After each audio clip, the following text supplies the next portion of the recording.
Di video kali ini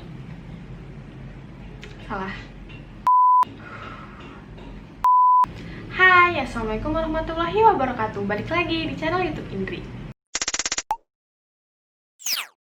Dulu banget saya udah pernah nge-share cara mengatur uang bulanan atau tips menabung untuk anak kos. Terus saya juga pernah nge-share cara menabung harian yang cocok banget untuk pelajar. Dan hari ini, di video kali ini, saya mau ngasih tips cara mengatur gaji bulanan.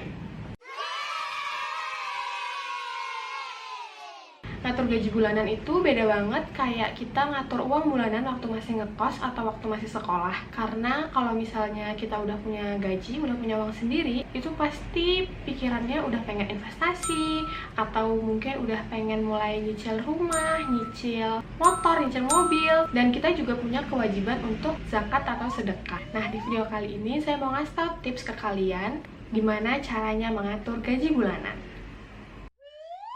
Oke, langsung. Jadi gaji itu saya bagi jadi 6 kebutuhan. Yang pertama itu biaya hidup, yang kedua gaya hidup. Gaya hidup sama biaya hidup ini beda ya. Yang ketiga itu cicilan, yang keempat investasi, yang kelima dana darurat, dan yang keenam ini sosial.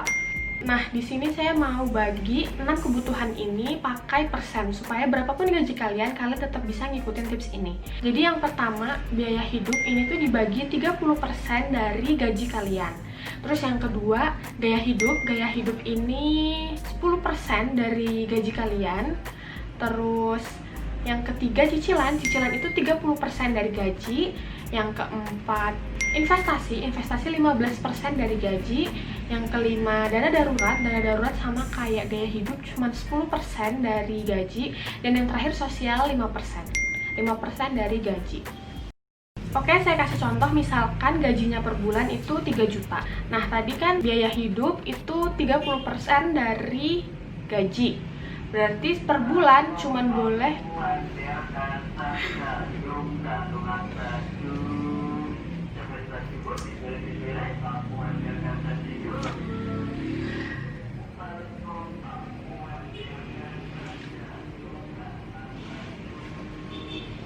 2,000 years later.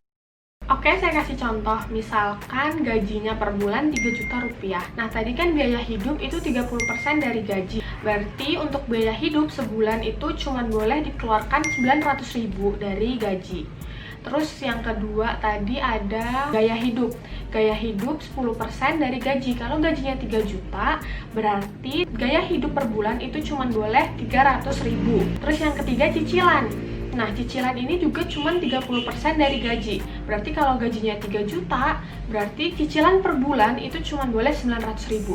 Jadi kalau misalkan mau memulai nyicil sesuatu, misalkan mau beli motor, atau mau beli mobil, atau mau beli rumah, itu jangan sampai cicilannya lebih dari 900.000 kalau gaji kalian 3 juta. Nah, terus yang keempat ini investasi 15% dari gaji. Jadi kalau gajinya 3 juta, investasi per bulan 450.000.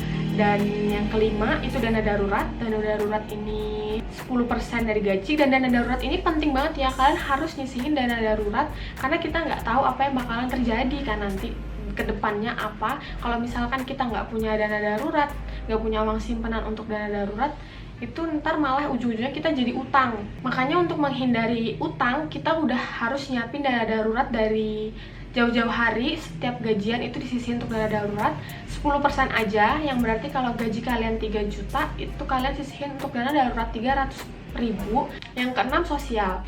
Untuk sosial ini 5% aja. Jadi sosial ini itu kayak zakat atau sedekah tadi. Kalau gajinya 3 juta, berarti ngeluarin untuk sosialnya 150.000. Nah, kebutuhan-kebutuhan tadi itu udah harus dipisahin di awal bulan.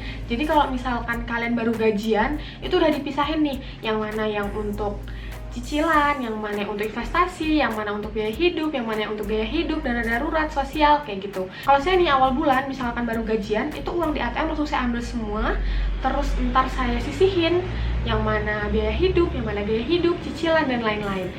Dipisahin di awal bulan itu supaya jelas, supaya uangnya itu nggak kecampur. Jadi saran saya emang kalau dari awal gajian itu udah langsung dipisah-pisahin uangnya. Dan persenan tadi itu juga sebenarnya tergantung sama kaliannya lagi. Kalau menurut saya kayak tadi biaya hidup 30%, gaya hidup 10%, cicilan 30%, investasi 15%, dana darurat 10%, sosial 5%, itu udah ideal banget menurut saya. Tapi kalau misalkan menurut kalian kayaknya gaya hidupnya kebanyakan nih 10%, kayaknya gaya hidupnya mau 5% aja, yang 5%-nya lagi dialokasiin ke sosial, jadi sosialnya per bulan 10%. Itu nggak apa-apa, terserah kalian, yang penting konsisten.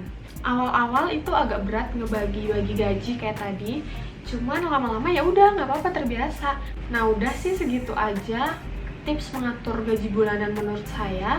Semoga kalian paham sama apa yang saya jelasin tadi. Kalau kalian masih belum paham, kalian boleh banget komen apa yang masih belum kalian ngerti. Terima kasih kalian udah nonton video ini. See you on the next video. Bye bye. Assalamualaikum warahmatullahi wabarakatuh.